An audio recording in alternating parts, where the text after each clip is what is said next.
Olá, muito boa noite a você. Eu sou Adalberto Piotto e seja bem-vindo ao Cenário Econômico pela TV Brasil, com emissoras públicas de todo o país. Diretamente dos estúdios da B3, aqui no centro da cidade de São Paulo, vamos aos destaques do programa de hoje. A economia recuou no primeiro trimestre, aliás, era a grande preocupação de que isso ocorresse. De fato, os dados divulgados hoje pelo IBGE mostram exatamente um PIB negativo agora no primeiro trimestre. Agropecuária e indústria puxaram o PIB para baixo, a gente vai explicar exatamente o que aconteceu. O governo estuda a liberação do Fundo de Garantia por Tempo de Serviço, na verdade de contas do Fundo de Garantia, para justamente estimular a economia. O consumo das famílias tem poder de recuperar PIB, a gente vai mostrar o porquê dessa estratégia do governo. Juros do cheque especial chegam a 323%, aí os bancos jogam contra qualquer consumo de família, porque o crédito está nesse valor aqui, 323% de juros ao ano no cheque especial. O cartão de crédito está próximo de 300, hein? O Ibovespa em alta hoje aos 97 mil pontos, tudo isso no cenário econômico que já está no ar.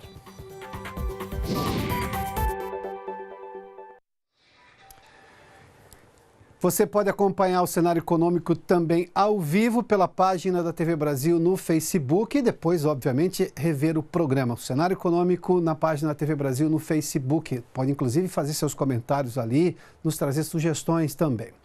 Bom, vamos entender o problema do PIB. Foi divulgado hoje pelo IBGE uma queda de 0,2% no primeiro trimestre. Esse comparativo aqui é sempre em relação ao trimestre anterior. Com essa queda agora, nesse primeiro trimestre de 2019, se encerra a série de 8 trimestres consecutivos de PIB positivo que a gente teve naquela retomada no começo de 2017, obviamente no primeiro trimestre de 2017 em relação a 2016, que foi o último ano da crise pesada, que começou lá no final de 2014, 15, 16.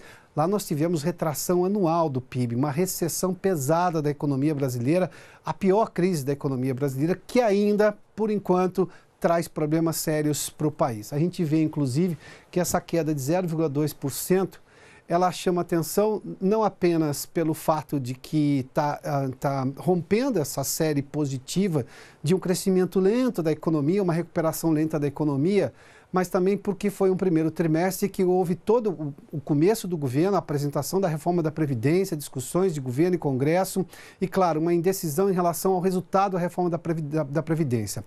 Mas vamos fazer uma menção rápida aqui. Isso são dados divulgados ou que aconteceram, obviamente, até março deste ano. De março para cá, houve muita novidade positiva na relação do governo com o Congresso, um andamento melhor da reforma da Previdência e, claro, que por esse aspecto, do ponto de vista de expectativa, a economia já melhorou muito do que se a gente olhasse no primeiro trimestre. Vale dizer também que começo de ano é sempre mais frio para a economia, sempre se tem um consumo menor, tem uma série de coisas que impactam negativamente na economia. Obviamente que o número negativo chama atenção pelo aspecto de que rompeu essa série de uma recuperação. É que a recuperação de 2018 e 2017, embora tenha sido uma recuperação, ou seja, a gente conseguiu juntar trimestres positivos na conta da economia brasileira, ou seja, no PIB, não foi uma recuperação forte e intensa. Mas convenhamos, nós tivemos em maio de 2017 a crise provocada pelo Joesley Batista, a Bolsa caiu, daquelas escutas que envolviam então o presidente Temer. Depois, em 2018, teve a guerra comercial entre Estados Unidos e China e também a eleição brasileira. Tivemos também a greve dos caminhoneiros, é bom lembrar disso tudo. Ou seja, a gente teve uma recuperação lenta, mas tivemos uma série de solavancos também. Mas vamos lá, este dado do primeiro trimestre é agora de março até março deste ano, comparado ao quarto trimestre do ano passado. Se eu fizer um comparativo um pouquinho mais longo, os números ficam positivos, embora muito longe do que precisemos, mas ainda assim positivos. O primeiro trimestre deste ano, 2019 e 2018, teve um crescimento de 0,5%, ou seja, nós estamos gerando mais riqueza do que estávamos gerando no primeiro trimestre do ano passado. O problema é que poderíamos estar gerando muito mais riqueza, ou seja, com um crescimento mais polpudo, mais forte, mais intenso da economia. Se eu fizer também uma comparação com os 12 meses, claro, 12 meses terminados no primeiro trimestre de 2019, a economia cresceu 0,9%. Aqui tem um índice de preocupação, embora seja positivo, se espera que a economia cresça muito mais, pelo menos 1,5% é a projeção de crescimento para este ano. Com os dados do ano passado, que tiveram solavancos por causa da eleição. E o primeiro trimestre desse ano a gente está abaixo, muito abaixo desse 1,5%. Nas pesquisas do Boletim Focus, que a gente divulga sempre aqui, às segundas-feiras, do Banco Central, diga-se de passagem, e também na própria projeção do governo, a gente tem visto revisão de projeção de PIB menor do que se tinha lá no começo do ano e no final do ano passado. Mas, diga-se de passagem, teve muito exagero lá atrás, sobretudo dos economistas chefes de bancos por aí. Todo começo de governo tem uma certa tensão, uma acomodação e seria quase impossível imaginar um crescimento muito forte no começo do ano. Foi um erro de análise de economistas ali. Aí a gente imagina que a frustração agora é grande.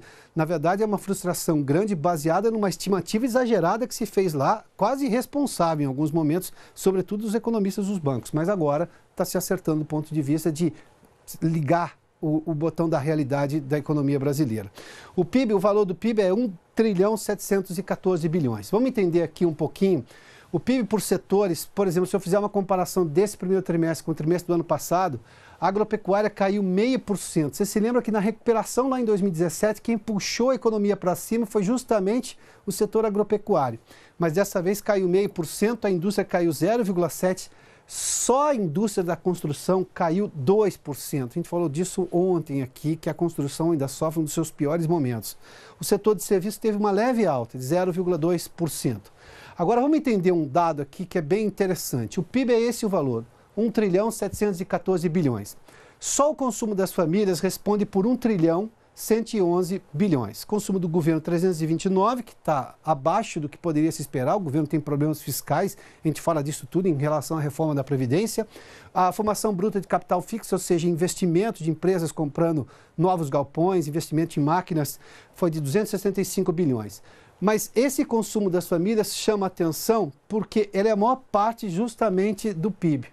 E é por esta razão que o governo já está aventando a possibilidade de se liberar novamente o valor das contas do Fundo de Garantia para incentivar a economia. O Paulo Leite está conosco em Brasília, entendendo justamente essa tese, o governo está querendo fazer essa liberação. O Paulo nos conta detalhes agora dessa intenção do governo. Paulo, boa noite.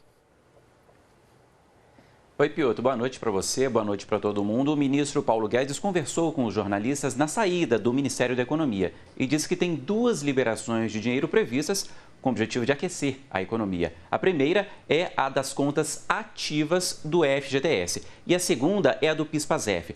Para lembrar, o FGTS é o Fundo de Garantia por Tempo de Serviço. E quando fala de PIS/PASEF, o ministro se refere à liberação do abono de quem é da iniciativa privada, caso do PIS, e do serviço público, que é o caso do PASEP.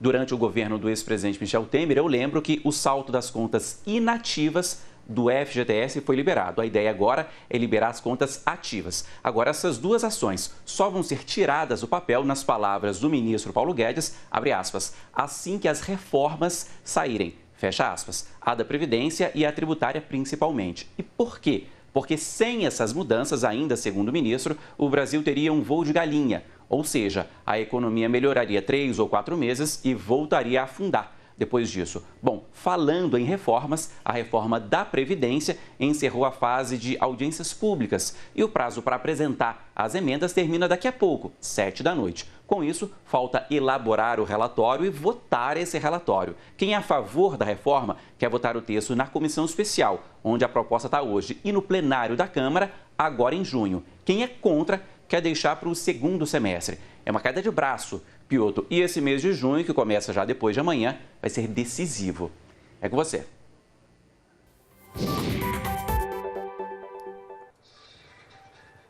Muito obrigado, Paulo. Fato é que não tem razão para deixar para o segundo semestre, até porque isso tem um impacto gigantesco na formação de expectativas sobre a economia brasileira. O parlamento pode ser bem mais rápido do que está sendo, convenhamos, né? Vamos lá. Vamos falar sobre os juros do cheque especial. O Banco Central divulgou hoje um relatório e quando a gente fala sobre consumo, o crédito, a oferta de crédito no Brasil é muito prejudicada justamente pelos juros altos cobrados pelos bancos. O cheque especial, que já tinha um valor absurdamente alto, estratosférico, subiu um pouquinho mais. Para se ter uma ideia, atualmente é de 323% ao ano, subiu 0,6 ponto percentual. Isso dá quase 13% ao mês. Isso no juro. Sabe qual é a taxa Selic básica hoje? A taxa básica da economia é 6,5% ao ano. Vamos lá. É o dobro ao mês do que a gente tem aqui do cheque especial. O cartão de crédito caiu um pouquinho, 0,8 ponto percentual, mas queda nos juros do cartão de crédito não significam juros baixos. Para você ter uma ideia, o cartão de crédito cobra quase 300%, 298%. Crédito pessoal, o não consignado é de 127% e consignado é 23,4%. Bom, diante dessa completa insensatez dos juros cobrados no banco e de uma armadilha que foi criada com concentração bancária, o Banco Central não consegue lidar com isso hoje, os bancos fazem este absurdo de infringir normas absurdas para o crédito, e a norma principal é um juro muito alto, que gera inadimplência, que gera juro alto, segundo os bancos, que gera inadimplência e por aí vai. Estamos num ciclo vicioso. Neste caso especificamente, quando você, por acaso, tem cheque especial, tome cuidado em entrar no cheque especial. Você, de repente, como cliente do banco, pode negociar com o gerente uma oferta de crédito melhor, ou seja, com uma taxa bem melhor. É um jeito de se proteger do absurdo que a gente está vivendo aqui. Bom, vamos seguir aqui porque o Maurício de Almeida está conosco no Rio de Janeiro. Ele tem informações sobre o IGPM, que é exatamente aquele índice da inflação que é usado para, por exemplo, reajustar aluguéis. Ele deu uma recuada, na verdade, esfriou um pouquinho, mas ainda está muito mais alto do que a inflação oficial. Maurício, boa noite.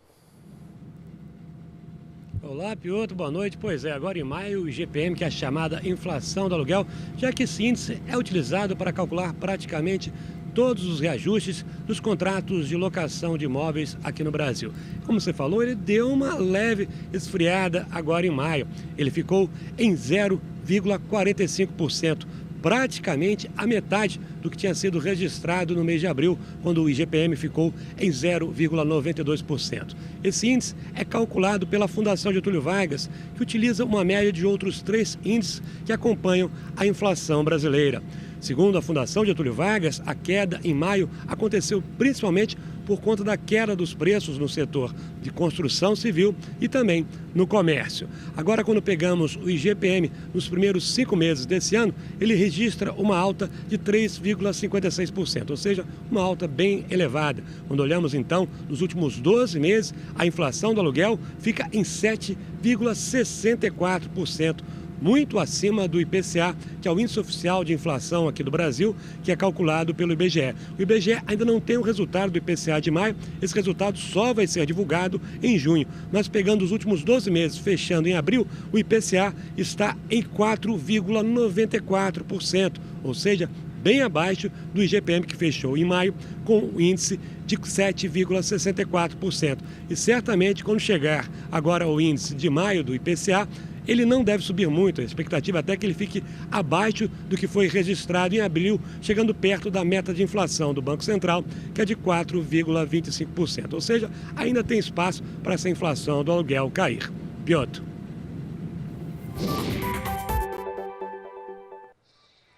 Muito obrigado, Maurício. Bom, a gente recebeu aqui uma pergunta do Ricardo Prado pelo Facebook. Ele diz o seguinte: será que as informações negativas da economia brasileira é para forçar a reforma da Previdência e outras?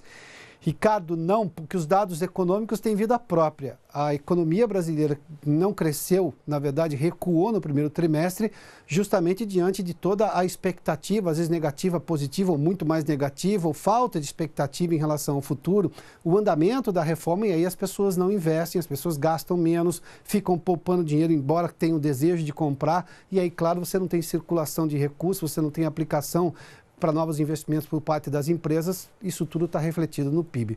Não se manipula dados dessa maneira, os dados são reais, tanto que são do primeiro trimestre. Fato é que agora, com essa melhora no ambiente da reforma da Previdência, nessa negociação entre o governo e o Congresso, isso pode melhorar exatamente este segundo trimestre, mas mais provavelmente o segundo semestre do ano. Bom, você se lembra que o Congresso aprovou, a Câmara, na verdade, aprovou uma medida que proíbe as empresas aéreas de cobrar pela bagagem. A ANAC, a Agência Nacional de Aviação Civil, sugeriu um veto pelo presidente Jair Bolsonaro desta parte, justamente porque isso traria problemas para o setor. A Vanessa Casalino conta os detalhes. Vanessa, boa noite. Oi, Piotr, boa noite a você, boa noite a todos. Uma nota técnica foi encaminhada pela ANAC ao Ministério da Infraestrutura recomendando o veto. A proibição pela cobrança por despacho de bagagem foi incluída na semana passada pelo Congresso no texto da medida provisória que permitiu capital estrangeiro de até 100% nas empresas aéreas brasileiras. Agora, essa proibição precisa ser sancionada pelo presidente da República para valer na prática. Mas para a Agência Nacional de Aviação Civil, o fim da cobrança pode inviabilizar completamente a chegada das empresas aéreas de baixo custo aqui no Brasil. É que com a aprovação da MP, essas empresas que operam no exterior poderiam passar a atuar aqui. E com a entrada delas, há a expectativa de que o preço de passagens fique mais baixo, também por causa da concorrência. De acordo com o texto aprovado no Senado, fica proibido cobrar por bagagens de até 23 quilos em aviões com mais de 31 assentos. Até 18 quilos não podem ser cobrados em aeronaves entre 21 e 30 lugares. E bagagens de até 10 quilos têm a cobrança proibida em aviões com até 20 assentos. Também na semana passada, em café da manhã com os jornalistas, o presidente Jair Bolsonaro comentou o assunto e disse que o coração dele manda manter essa decisão do Congresso que acaba com a cobrança.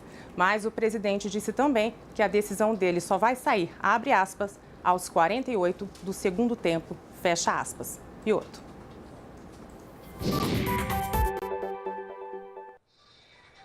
Muito obrigado, Vanessa. Bom, só um um espectador, o Guilherme Dantas, ele diz, do Recife, está mandando um abraço, e o Sérgio Renato, ele quer começar a aplicar, e qual a melhor aplicação? Sérgio, essa é uma pergunta muito complicada de responder tão rapidamente, mas eu vou lhe fazer só uma recomendação. Você precisa entender qual é a sua necessidade de liquidez. O que isso quer dizer? Você tem um emprego estável? Tá ótimo. Então, todo o dinheiro que você tem, ou a maior parte dele, você pode aplicar em aplicações de longo prazo que vão te render muito mais, que podem ter um risco maior, mas têm um rendimento maior.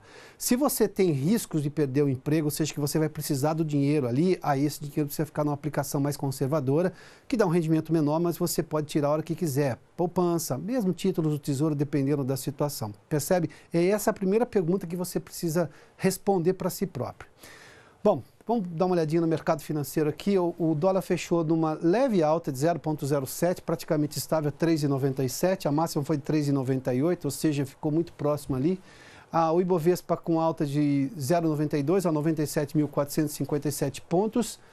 A Petrobras caiu, hoje eu já explico sobre a Petrobras, Vale com alta, Banco do Brasil, Bradesco e Itaú. A Petrobras caiu por duas razões. Primeiro que o petróleo hoje desabou, 4% tipo Brent negociado em Londres e o tipo WTI, o petróleo texano do Golfo do México, caiu 4%, quase 3,98% na Bolsa de Nova York. Isso tudo, claro, impacta na possibilidade de ganhos da Petrobras. Mas uma decisão do Supremo hoje também, de jogar para a semana que vem a decisão sobre, por exemplo, privatizações de estatais que teriam que passar pelo Congresso numa decisão unilateral, por enquanto, do ministro Ricardo Lewandowski, e também de qualquer venda de ativos da empresa. Ou seja, a empresa está querendo ficar mais enxuta e isso teria que passar por uma autorização do Congresso. O Supremo vai decidir se isso é necessário ou não. Isso mexeu, claro, com as cotações da Petrobras. Vamos fazer um intervalo, a gente volta em instantes aqui no Cenário Econômico. Daqui a pouquinho, hein? Já de volta com o cenário econômico, entender o consumidor para melhorar, por exemplo, a performance das empresas, vender mais, tem ciência, e ciência aplicada que faz o negócio melhorar. Para falar sobre o assunto, Eduardo Ferreira, meu convidado aqui no cenário econômico. Obrigado. Empresa é a Sinecta, é isso?